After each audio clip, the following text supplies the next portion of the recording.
விஜயகாந்த் கட்சி தொடங்கிய போது அவரை கருப்பு எம்ஜிஆர் என்று அவரது தொண்டர்கள் அழைத்தனர். எம்ஜிஆர் பிரச்சாரத்திற்கு பயன்படுத்திய வாகனத்தை ஜானகி எம்ஜிஆரிடம் இருந்து வாங்கிய விஜயகாந்த் அந்த வாகனத்தை தனது பிரச்சாரத்திற்கு பயன்படுத்தினார். இப்படி யார் புதிதாக அரசியலுக்கு வர விரும்பினாலும் அவர்கள் எம்ஜிஆருடன் தங்களை பொருத்தி பார்த்து கொள்வார்கள். அந்த வகையில் கருப்பு எம்ஜிஆர் என்ற அடையாளத்துடன் அரசியலுக்குள் நுழைந்த விஜயகாந்தின் சினிமா மற்றும் அரசியல் பயணம் எந்த அளவிற்கு எம்ஜிஆருடன் பொருந்தி போகிறது என்பதை திறனாய்வு செய்கிறது இந்த தொகுப்பு. எம்ஜிஆர் அதிமுகவின் நிறுவனர், 3 முறை முதலமைச்சராக இருந்தவர், தொடர்ந்து 10 ஆண்டுகள் ஆட்சியில் இருந்தவர். கட்சி தொடங்கி 5 ஆண்டுகள் ஆன நிலையிலேயே தமிழ்நாட்டில் ஆட்சியை பிடித்தவர், படுத்துக்கொண்டே வெற்றி பெற்றவர் போன்ற பல்வேறு புகழாரங்களுக்கு சொந்தக்காரர். எம்ஜிஆரை முன்மாதிரியாக கொண்டே பாக்கியராஜ், ரஜினிகாந்த், விஜயகாந்த், கமலஹாசன், விஷால், விஜய் என பலருக்கும் அரசியல் ஆசை வந்தது என்று சொன்னால் அது மிகை கிடையாது. ஆனால் இதில் எம்ஜிஆருக்கும் மற்றவர்களுக்கும் வித்தியாசம் இருக்கிறது. எம்ஜிஆர் சினிமாவில் இருந்து அரசியலுக்கு வந்து முதலமைச்சராகிவிட்டார் என்பது மிக மிக மேலோட்டமான தட்டையான பார்வை. உண்மையில் சினிமாவில் இருந்து அரசியலுக்கு வந்தவர் அல்ல எம்ஜிஆர். காங்கிரஸ் பாரம்பரியத்தில் இருக்கும் பொழுதே சினிமாவில் நடிக்க ஆரம்பித்தார் எம்ஜிஆர். கலைஞருடன் ஏற்பட்ட நட்பின் காரணமாக மந்திரி குமாரி, மருதநாட்டு இளவரசி போன்ற திரைப்படங்களில் நடித்தார். எம்ஜிஆர் கலைஞர் கூட்டணி மிகப்பெரிய வெற்றி பெற்றது. பிறகு அறிஞர் அண்ணாவின் அறிமுகம் எம்ஜிஆருக்கு கிடைக்கப்பெற்றது. பின்னர் திமுகவிலே அவர் ஐக்கியமானார். காந்தியையும் காங்கிரஸையும் விரும்பி கொண்டே சினிமாவிற்கு வந்தவர் எம்ஜிஆர். பின்னர் திமுக காரராகவும் நடிகராகவும் மக்கள் மனதில் வளர்ந்து வந்தார் எம்ஜிஆர். இந்த எம்ஜிஆர் படிப்படியாக வளர்ந்து கலைஞருடன் ஏற்பட்ட கருத்து மாறுபாட்டின் காரணமாக தனி கட்சி காண்கிறார். பிறகு கோட்டையை பிடிக்கிறார்.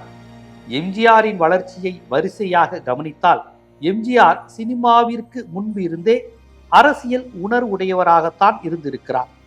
பின்னர் திமுக என்ற கட்சி அடையாளத்துடனே வளர்ந்தவர். அந்த எம்ஜிஆர் தான் பின்னாளில் கட்சி ஆரம்பித்தார். சினிமாவிலிருந்து நேரடியாக வந்து அவர் ஆட்சியை பிடித்து விடவில்லை.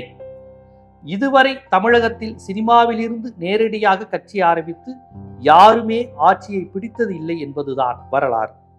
விஜயகாந்த் பல நேர்காணல்களில் தன்னை எம்ஜிஆர் ரசிகன் என்று சொல்லிக் கொண்டது உண்டு.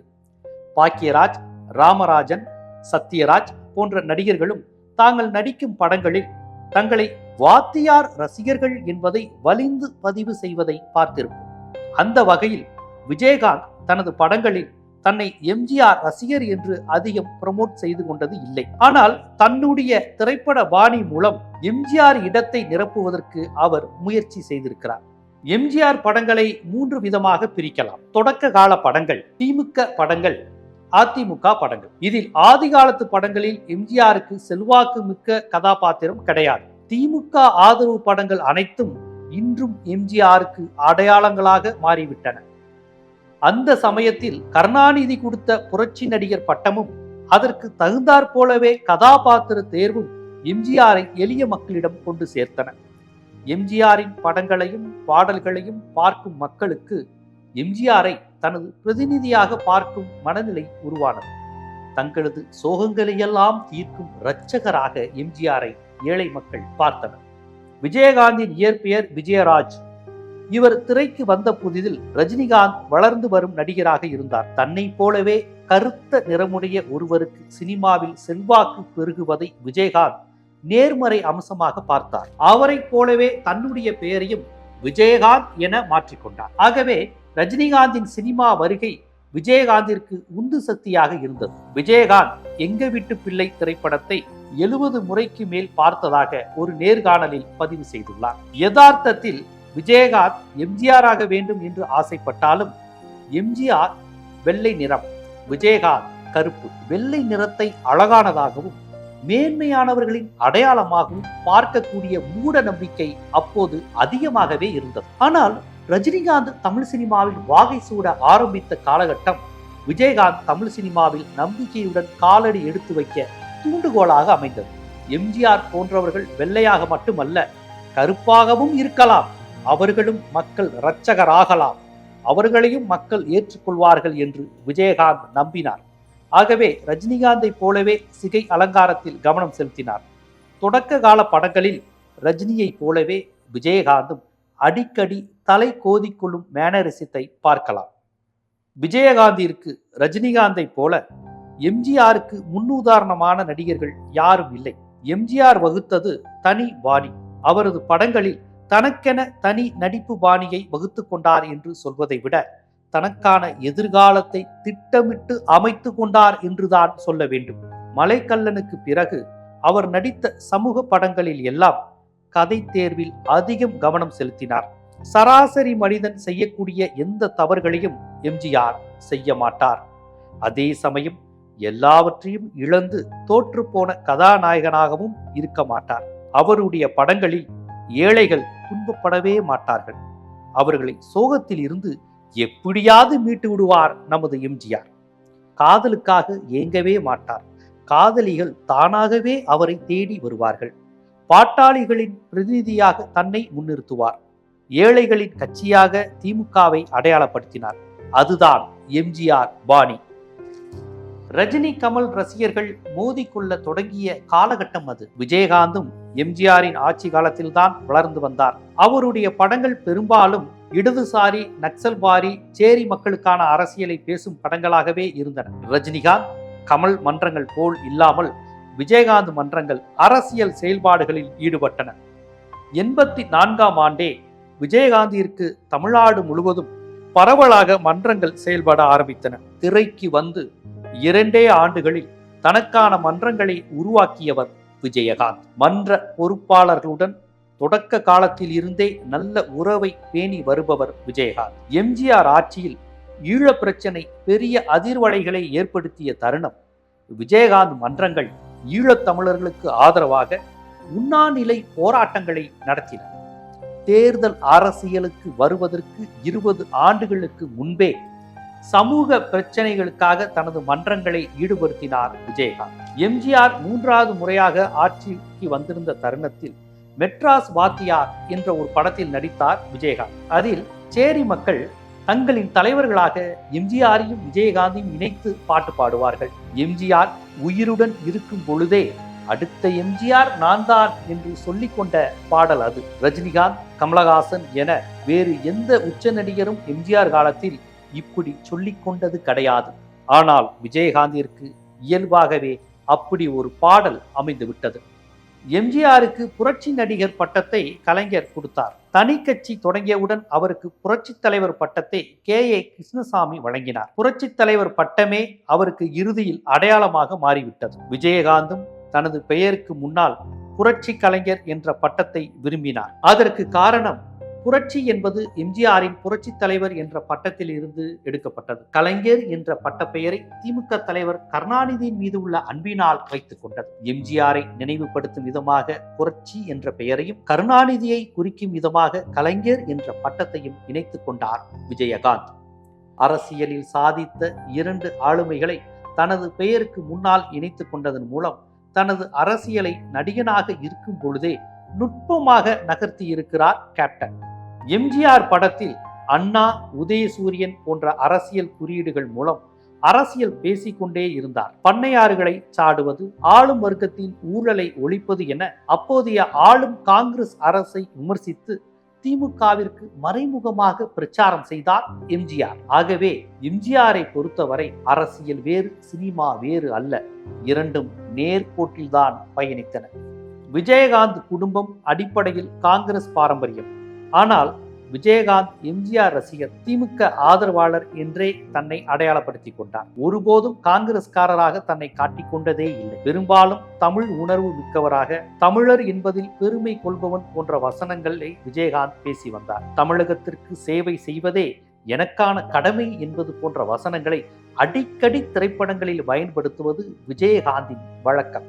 எம்ஜிஆர் தனியாக கட்சி ஆரம்பித்த பிறகு அவரது படங்கள் அனைத்தும் கருணாநிதியை குறிவைத்தே இருக்கும். கருணாநிதி என்றால் ஊழல், கணக்கு கேட்டால் கொடுக்க மாட்டார் போன்ற செய்திகளை மக்களிடம் பதிய வைத்துக் கொண்டே இருந்தார் எம்ஜிஆர். எம்ஜிஆர் திமுகவில் இருந்து தனது அரசியல் பயணத்தை தொடங்கினார். இறுதியில் அவரது படங்கள் முழுவதும் திமுக எதிர்ப்பையே பேசின. ஏழை எளிய மக்கள் அனைவரும் தன் பக்கம் வந்துவிட்டதாகவே எம்ஜிஆர் தனது படங்களின் மூலம் சொல்லிக்கொண்டே இருந்தார். விஜயகாந்த் கட்சி தொடங்கும் வரை அவரது படங்கள் பொதுவாக ஊழல்வாதிகளை சாடியது, குறிப்பிட்ட எந்த கட்சியையும் சாடவில்லை. எம்ஜிஆர் இறப்பிற்கு பிறகு திமுக ஆதரவாளராகவே விஜயகாந்த் காட்டிக்கொண்டார். தன்னுடைய படங்களில் சுவரொட்டியில் கலைஞர் படம் இருப்பது போலவும் உதயசூரியன் சின்னம் இருப்பது போலவும் பார்த்து கொண்டார் விஜயகாந்த். 90களுக்கு பிறகு ஜெயலலிதா ஆட்சியில்தான் விஜயகாந்த் வெளிப்படையாக அரசியல் படங்களில் நடித்தார். அது மட்டுமில்லாமல் தனது மன்ற உறுப்பினர்களை உள்ளாட்சி தேர்தலில் நிற்க வைத்தார். அதில் பலரும் வெற்றியும் பெற்றனர். எம்ஜிஆர் நடிகராக இருந்தபோது எம்ஜிஆர் மன்றங்கள் திமுக மன்றங்களாக இருந்தன. அதிமுகவை ஆரம்பித்த போது அதிமுக மன்றங்களாக அவை மாறிவிட்டன. அதை போல் விஜயகாந்தும் எந்த கட்சி பின்னணி இல்லை என்றாலும் தனது மன்றங்களை அரசியல் அமைப்புகளாகவே வளர்த்தெடுத்தார். அதிமுக ஜே அணி, ஜா அணி என்று இரண்டாக பிரிந்து பிறகு ஜெயலலிதா கையில் அதிமுக வந்து சேர்ந்தது. அப்படி ஜெயலலிதா கையில் முழுமையாக அதிமுக வந்தபோது கூட ஜானகி எம்ஜிஆரை பெருமைப்படுத்தி தனது படத்தில் காட்சி அமைத்திருப்பார் விஜயகாந்த். ஜெயலலிதா ஆட்சி காலத்தில் ஜெயலலிதாவால் தோற்கடிக்கப்பட்ட எதிரியை புகழ்ந்து பேசுவதெல்லாம் விஜயகாந்தின் துணிச்சல் தான். ஜெயலலிதாவின் அந்த ஆட்சி காலத்தில் இருந்தே விஜயகாந்தின் அரசியல் தொடங்கிவிட்டது என்று நாம் சொல்லலாம். எம்ஜிஆர் கட்சி ஆரம்பித்து 5 ஆண்டுகளில் ஆட்சியை பிடித்தார். விஜயகாந்த் கட்சி தொடங்கி அடுத்த ஆண்டே கணிசமான வாக்குகளை பெற்றார். அந்த தேர்தலில் அவர் தனித்து நின்றார் என்பது குறிப்பிடத்தக்கது. அந்த தேர்தலில் அவர் மட்டும் வெற்றி பெற்றார். அதே போல் மக்களவை தேர்தலிலும் தனித்து நின்று 10 விழுக்காடு வாக்குகளை பெற்றார் விஜயகாந்த். எம்ஜிஆர் போன்று முதலமைச்சராக முடியவில்லை. இருப்பினும் அதிமுகவுடன் கூட்டணி வைத்து எதிர்க்கட்சி தலைவரானார். அதற்கு பிறகு நடைபெற்ற தேர்தல்கள் அனைத்திலும் தேமுதிக வெற்றி பெற முடியவில்லை. எம்ஜிஆர் திமுக என்ற அரசியல் தளத்தில் இருந்து தன்னை வளர்த்து கொண்டார். விஜயகாந்த் தொடக்கத்திலிருந்தே தனது மன்றங்களை சமூக பணிகளில் ஈடுபடுத்தி அரசியல் தொடர்புடனேயே வைத்திருந்தார். கட்சி தொடங்கியது 2005 என்றாலும் அவரது அரசியல் செயல்பாடுகள் 84ஆம் ஆண்டே தொடங்கிவிட்டது. எம்ஜிஆருக்கு 20 ஆண்டுகால திமுக அனுபவம் உதவியது போல் விஜயகாந்திற்கு 20 ஆண்டுகால மன்ற அனுபவங்கள் கை கொடுத்தது. எம்ஜிஆரின் இலக்கு B&C சென்டர் ரசிகர்கள், அதே போல் விஜயகாந்தின் இலக்கும் B&C சென்டர் ரசிகர்கள் தான். எம்ஜிஆரின் கடைசி கால படங்கள் A சென்டர்களில் பெரிய அளவில் வெற்றி பெறவில்லை. அப்போதும் கை கொடுத்தது கிராமத்து ஆடியன்ஸ் தான். ஆகையால் தான் எம்ஜிஆர் கடைசி வரை டூரிங் டாக்கீஸ் ஆடியன்ஸை மட்டும் திருப்திப்படுத்தினால் போதும் என்ற முடிவில் இருந்தார். கடைசி வரை 70mm படத்தில் எம்ஜிஆர் நடிக்கவே இல்லை. ஏனென்றால் 70mm படங்கள் டூரிங் டாக்கீஸ் ஆடியன்ஸ் பார்க்க முடியாது. அந்த அளவிற்கு தனது பார்வையாளர்கள் யார் என்பதில் உறுதியாக இருந்தார். அதே போல் விஜயகாந்தும் நகர்ப்புற பார்வையாளர்கள் வெற்றியை தந்தாலும் தராவிட்டாலும் தனது கிராமத்து பார்வையாளர்களை திருப்திப்படுத்துவதில் தெளிவாக இருந்தார். இப்படி பல்வேறு கூறுகள் எம்ஜிஆருக்கும் விஜயகாந்திற்கும் ஒத்து போனாலும் எம்ஜிஆர் கால அரசியல் நிலவரம் வேறு, விஜயகாந்த் காலத்தில் இருந்த அரசியல் நிலவரம் வேறு என்பது அரசியல் பார்வையாளர்களுக்கு நன்கு தெரியும். இப்படியாக சினிமா, அரசியல் என 2 தளங்களிலும் எம்ஜிஆருடன் விஜயகாந்த் ஒன்றுபடும் புள்ளிகள் அதிகமாக இருக்கிறது என்பதையே திறனாய்வு முடிவுகள் நமக்கு உணர்த்துகின்றன.